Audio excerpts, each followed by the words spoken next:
Yarrick Thorne had spent 7 years crossing the Outer Barrens, 7 years dodging patrols, scavenging shattered moons, and trading with creatures that barely had faces. Yet nothing unnerved him more than being low on aquacore, the rarest element in the quadrant. Aquacore wasn't water. It was liquefied hydrogen threaded with living nanites, vital for starship engines, wound recovery, and in some species, literal survival. Civilizations had gone extinct for a fraction of what sat in Jarrick's sealed metal case. Sharing it with anyone, let alone a stranger, was unthinkable. So naturally, fate arranged for the one moment he needed it most to be the moment he couldn't afford it. Beginning, the towering stranger. The crash came first, a thunderous, bone-rattling tremor that made dust drip from the hull of Jarrick's tiny transport, the Gray Finch. He was setting up camp for the night on Zevra 9, a forest planet known for 2 things: acidic fog and territorial colossals. He grabbed his scanner. A life form pulsed on the screen, massive, weakening, and close. "Fantastic," Yarrick muttered. "Please don't be hungry." He followed the trail until he reached a ravine, and there, collapsed between 2 fractured trees, lay a girl, a giant girl, easily 15 feet tall, skin tinted pale violet, thick braids like woven silver rope, armor plates cracked across her limbs. She groaned. Jarrick's first instinct was to run. Colossians, the giant warrior species of Zevra 9, weren't known for kindness. They respected strength and crushed weakness. Humans, being smaller and softer, were usually categorized as breakable. But she wasn't moving except to breathe, shallow and strained. He edged closer. A puncture wound glowed in her abdomen. Crimson light pulsed rhythmically. Colossian blood, highly conductive and dangerously reactive when exposed to air.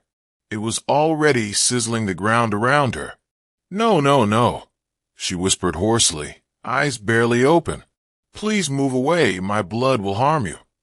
Still alive, still aware, still warning him. Yarrick exhaled. "Lucky me. I always wanted to be melted by giant alien blood." Her eyelids fluttered. "You mock even in danger." "It's my coping mechanism." The wound was spreading corrosion rapidly. Without treatment, she dissolved from the inside out. He knew what would save her. Aquacore. He also knew the risk. If he used it, his ship's engine would die within 40 hours.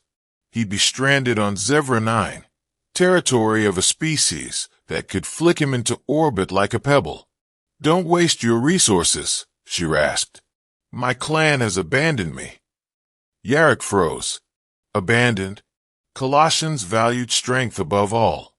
If one was injured and slowed the group, they were often left behind. Merciless tradition. "What's your name?" he asked. She hesitated. "Kayla, daughter of the Titan Forge crest." A high-born warrior. Troubles multiplied. "Yarrick," he said. "Human scrap runner. Not important enough to have fancy titles." Kayla's lips twitched. "Yarrick, go. You cannot help me." He looked at the wound again. She would be gone in minutes. He sighed loudly. "Damn it." He opened the case. Kayla's eyes widened weakly. "Is that no? Human no. Aquacore is forbidden outside your kind. Your laws. My laws are guidelines I ignore regularly." He cracked a vial. Blue-white liquid glowed, humming almost musically. Yarrick knelt beside her, ignoring the warnings in his brain. "You'll feel a burn," he said. "I already feel all burns." He poured it gently across the wound. The liquid seeped in, nanites sparking as they collided with her reactive blood. For a moment, the entire clearing illuminated with wild light. Kayla screamed. The ground shook. Trees bent as if bowing before her cry. Then she slumped forward, breathing steadier. The wound sealed, leaving only a scar shaped like a lightning bolt. Yarrick collapsed backward, chest heaving. "Well, that was dramatic." Kayla blinked at him, confused. You gave your most valued substance to me. Yeah, well, I've always had bad survival instincts.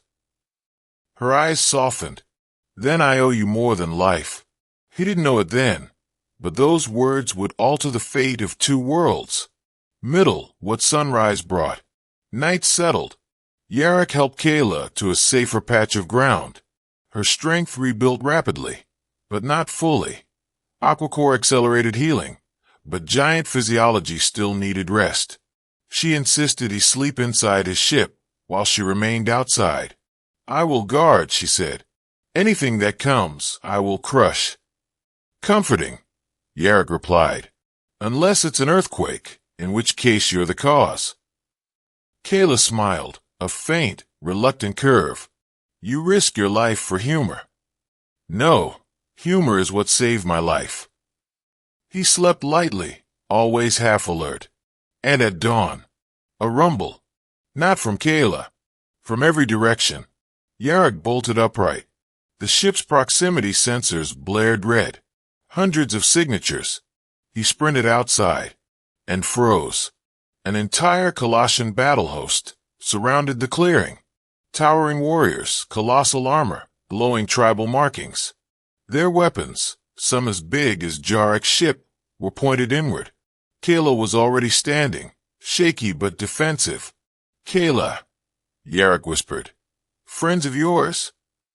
She shook her head, grim. My clan. That's not comforting. At the center stepped a warrior even larger than Kayla, scarred, broad-shouldered, wearing the crimson crest of a high captain. Kayla inhaled sharply. Father. Yarrick's jaw dropped. You're what? Kayla's father spoke, voice resonant enough to shake leaves from trees. Kayla Titanforge.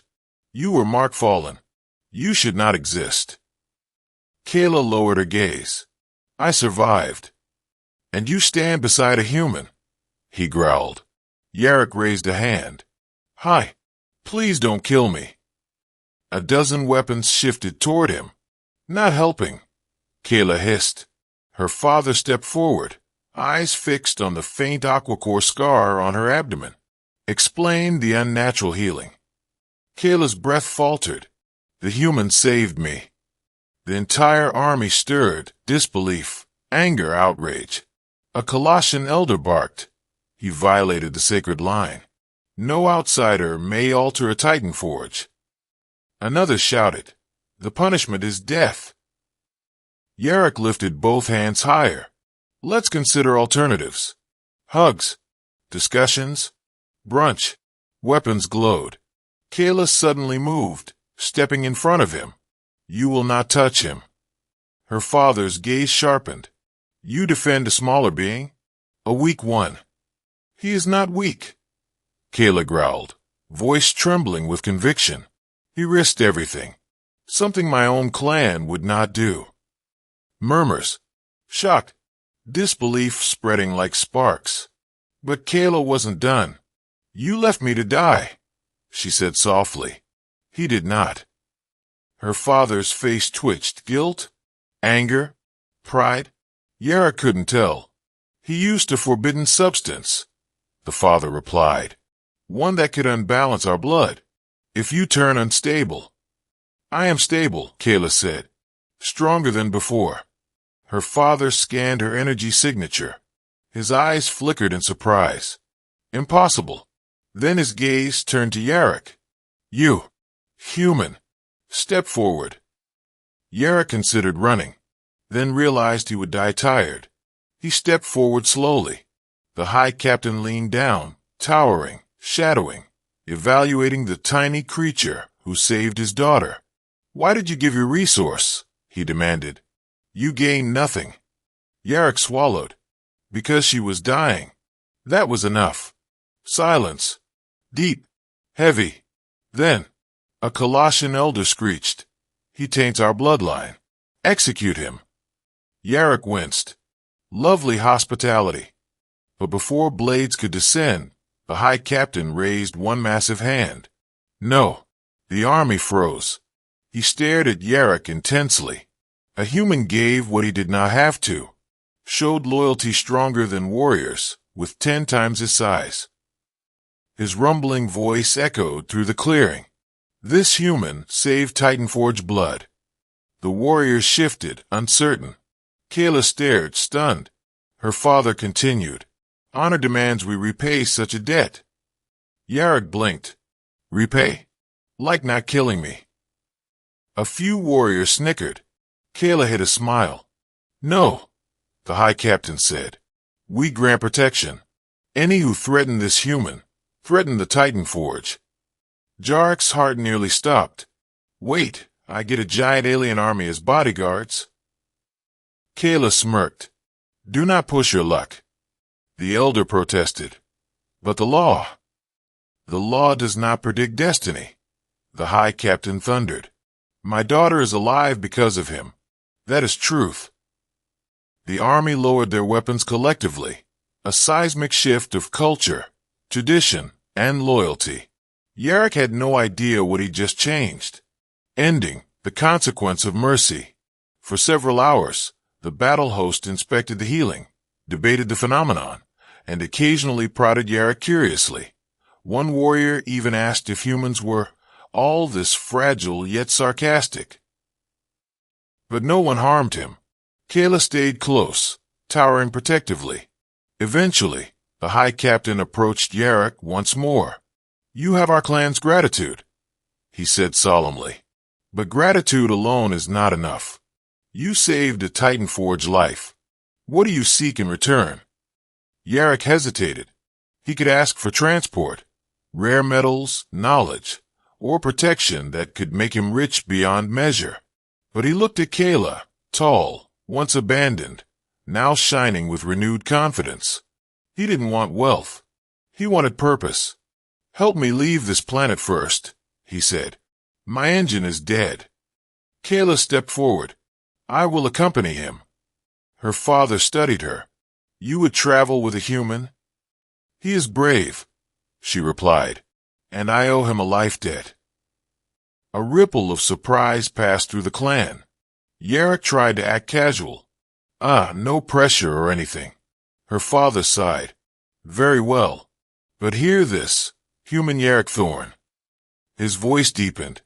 If my daughter is harmed, I will tear apart whatever star you hide behind. Yarrick gulped. Good talk. Kayla knelt beside him. You fear him. Yes, I fear everyone here. She chuckled, a warm, rumbling sound. I like your honesty. The warriors helped repair the Gray Finch, replacing damaged components with Colossian alloys far stronger than human tech. By dusk, the ship was ready. Kayla boarded the transport, her massive frame requiring structural reinforcement. She settled in the cargo bay comfortably. Adventure? She asked with a raised brow. Yarrick sealed the hatch. Adventure.